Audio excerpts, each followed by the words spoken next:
Narasi kita menolak lupa telah 1 tahun aksi reformasi di korupsi. Tahun 2019 menjadi mimpi buruk bagi demokrasi di Indonesia yang seharusnya segera diselesaikan, namun lantas dilupakan. Di tahun pesta demokrasi ini, banyak peristiwa yang tidak mencerminkan demokrasi. Rentetan aksi dengan hashtag reformasi di korupsi menjadi bukti betapa Indonesia mengalami kemunduran demokrasi di tahun itu. Dengan hashtag reformasi di korupsi yang digaungkan oleh mahasiswa, pelajar, dan berbagai elemen masyarakat, pro-demokrasi ini memprotes berbagai keputusan pemerintah yang dinilai kontroversial. Telah beberapa tahun pasca reformasi, mereka kembali, mahasiswa, dengan support rakyat Indonesia. Mereka kembali hadir membuktikan sejarah mereka sebagai suara dan lidahnya bangsa Indonesia. Para aktivis, akademikus, seniman, persatuan emak-emak, dan berbagai gerakan lainnya bahu-membahu memastikan teriakan masa aksi dapat terdengar oleh para penguasa. Senayan, Jakarta, 23 sampai 24 September 2019. Ribuan mahasiswa dengan menggunakan alma mater yang berwarna-warni berdiri kokoh di depan gerbang gedung parlemen. Yel-yel pun bersahut-sahutan sembari pemuda bergantian berorasi di atas mobil komando. Mereka menuntut pemerintah dan DPR membatalkan sejumlah rancangan undang-undang yang dianggap memberangus kebebasan sipil dan melemahkan agenda pemberantasan korupsi sesuai dengan amanat reformasi.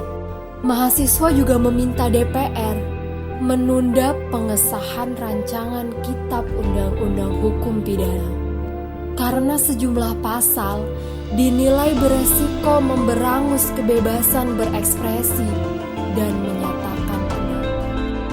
Si demonstrasi menolak pengesahan RUU KUHP bermasalah UU KPK di depan kompleks DPR RI oleh mahasiswa 1 tahun lalu meninggalkan noda hitam. Tindak kekerasan menghiasi aksi itu. Bahkan beberapa di antaranya meregang nyawa lantaran diduga jadi korban dari tindak represif aparat keamanan. Satu persatu korban kekerasan yang terjadi di dalam aksi demonstrasi berakhir ricuh itu menuju tempat peristirahatan abadi. Hanya saja tak ada satupun sebab yang jelas atas tewasnya para korban.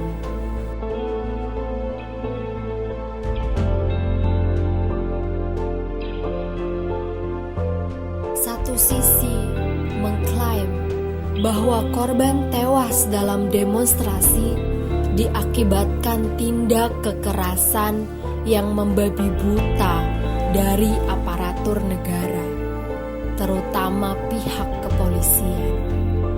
Sementara Polri membantah soal tindak kekerasan dengan menyebut faktor lain yang menjadi penyebab tewasnya korban.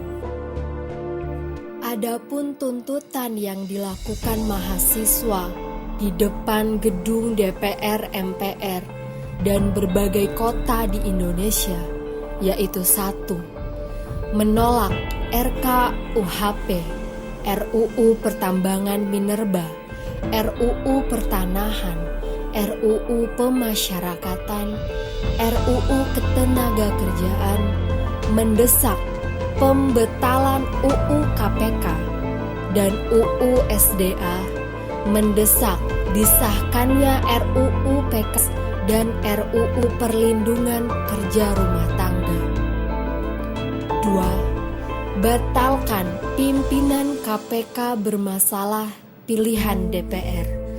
3. Tolak TNI dan Polri menempati jabatan sipil.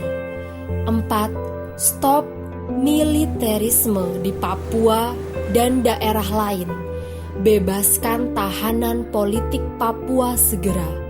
5. Hentikan kriminalisasi aktivis. 6. Hentikan pembakaran hutan di Kalimantan dan Sumatera yang dilakukan oleh korporasi dan pidanakan korporasi pembakar hutan serta cabut izinnya. 7. Tuntaskan pelanggaran hak asasi manusia dan adili penjahat hak asasi manusia, termasuk yang duduk di lingkungan kekuasaan. Pulihkan hak-hak korban segera. Mengingat sebuah peristiwa itu penting, tetapi penghormatan kita kepada para pejuang yang telah gugur merupakan hal yang lebih penting. Reformasi telah dikorupsi, maka penghormatan kita selaras dengan menuntaskan reformasi tersebut. Dengan terus melanjutkan perjuangan agar demokratisasi segera terwujud, korupsi segera dientaskan, kemiskinan dihapuskan, dan militerisme dihilangkan. Kita menolak lupa dan akan terus menolak.